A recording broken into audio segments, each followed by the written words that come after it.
warahmatullahi wabarakatuh.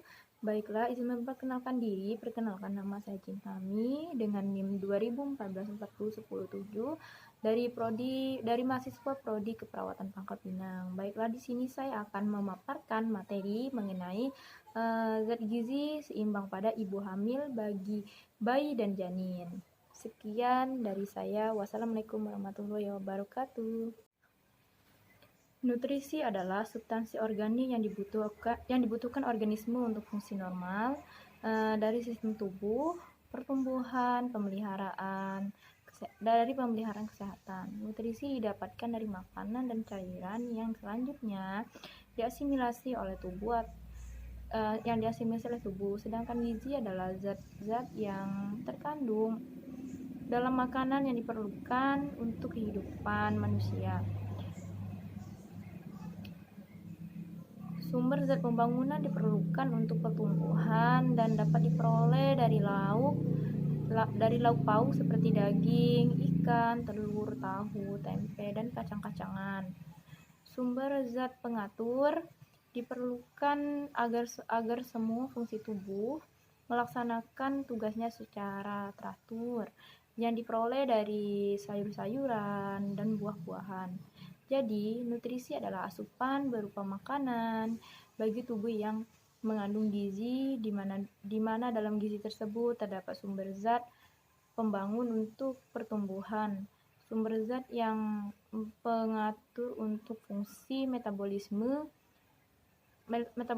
tubuh. Gizi seimbang ibu hamil adalah makanan yang mengandung zat tenaga, zat pembangunan, dan zat pengatur dalam susunan yang seimbang dan jumlah yang sesuai dengan kebutuhan gizi ibu hamil. Makanan dengan gizi seimbang dapat diperoleh dari karbohidrat dan lemak sebagai sumber zat tenaga, protein sebagai sumber zat pembangun, serta vitamin dan mineral sebagai zat pengatur. Kebutuhan nutrien akan meningkat selama hamil. Namun, tidak semua kebutuhan nutrien meningkat secara proporsional.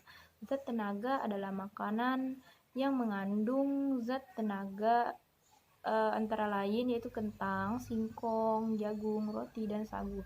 Zat pembangun adalah makanan yang mengandung zat pengatur seperti tempe, tahu, ikan asin, udang, telur, ayam, daging, hati, kacang hijau, dan lain-lain. Zat pengatur adalah zat pengatur yang mengatur makanan, antara lain kangkung, daun singkong, bayam, sawi hijau, kacang panjang, jeruk, pepaya, nangka, mangga, dan lainnya. Tujuan gizi pada ibu hamil. Yang pertama, cukup kalori, protein yang bernilai biologi tinggi, vitamin, mineral, dan cairan untuk memenuhi zat gizi ibu, janin, serta plasenta. Yang kedua, yaitu makanan padat kalori dapat membentuk lebih banyak bagian jaringan tubuh bukan lemak. Yang ketiga, yaitu cukup kalori dan zat gizi untuk memenuhi pertumbuhan berat baku selama hamil. Yang ketiga, yaitu perencanaan perawatan gizi yang memungkinkan pada ibu hamil untuk memperoleh dan mempertahankan status gizi optimal sehingga dapat menjalani kehamilan dengan aman dan berhasil, dan melahirkan bayi dengan potensi fisik dan mental yang baik, dan memperoleh cukup energi untuk menyusui serta merawat bayi kelak. Yang kelima, yaitu perawatan gizi dapat membantu untuk pengobatan penyulit yang terjadi selama kehamilan, seperti diabetes pada kehamilan. Selanjutnya, mendorong ibu hamil sepanjang waktu untuk mengembangkan kebiasaan makan yang baik yang dapat diajarkan kepada anaknya selama hidup. Masalah yang berhubungan dengan gizi pada ibu hamil yaitu berat badan ibu yang sering tidak memadai. Padahal ibu hamil harus mempunyai berat badan yang memadai karena dikarenakan unsur kehamilan.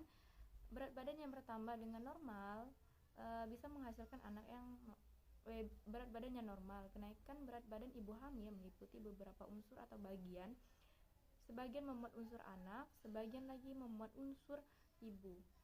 Kenaikan berat badan ibu kemungkinan terasa sudah cukup, tetapi kenaikan berat badan itu tersebut menambah berat badan ibu dibanding dengan menambah berat badan anak.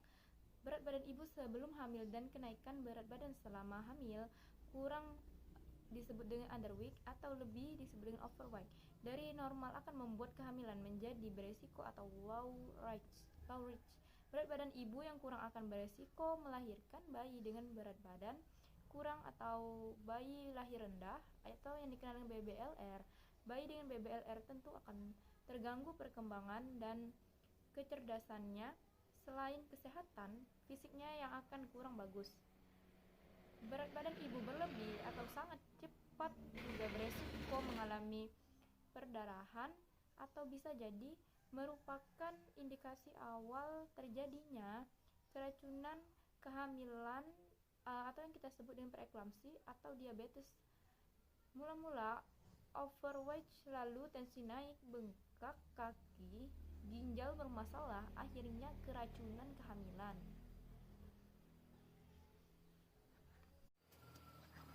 Kebutuhan nutrisi ibu hamil seperti karbohidrat dan lemak sebagai sumber zat tenaga untuk menghasilkan kalori yang diperoleh dari serealia dan umbi-umbian.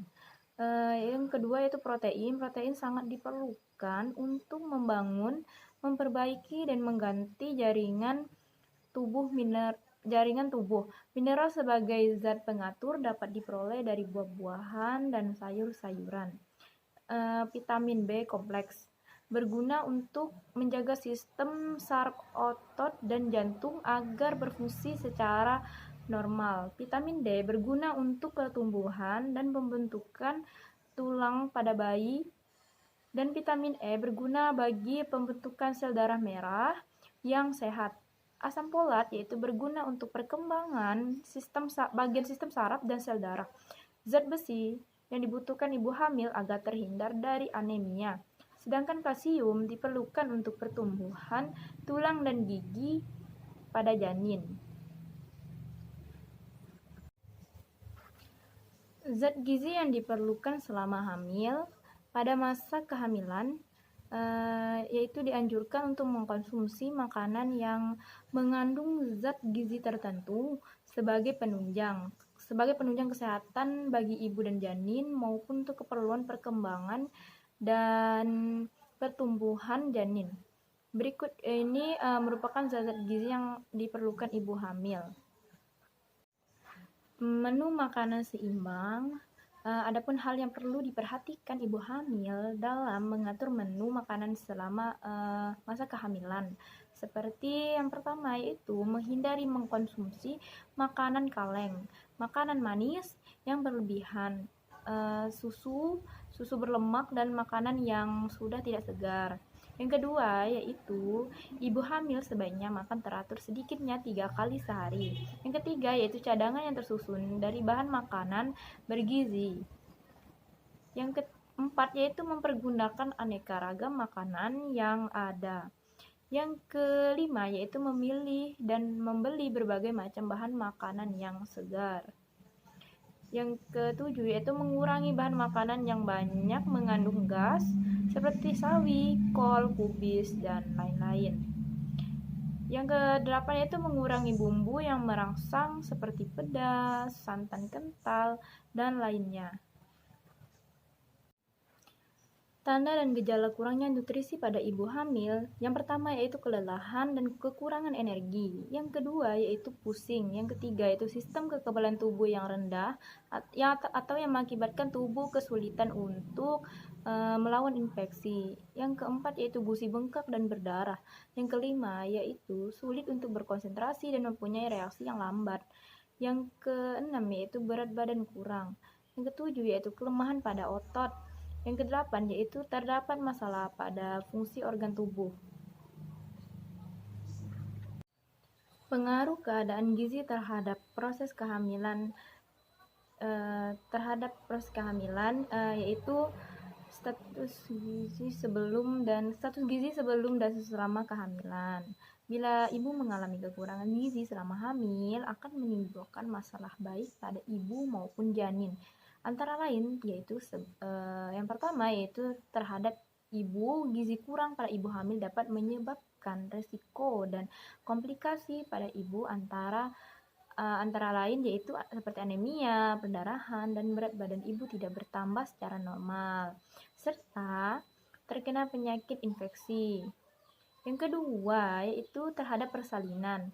Berpengaruh gizi kurang terhadap persalinan dapat mengakibatkan persalinan sulit dan lama, serta persalinan sebelum waktunya atau prematur, yang mengakibatkan perdarahan serta persalinan dengan operasi cenderung menikah.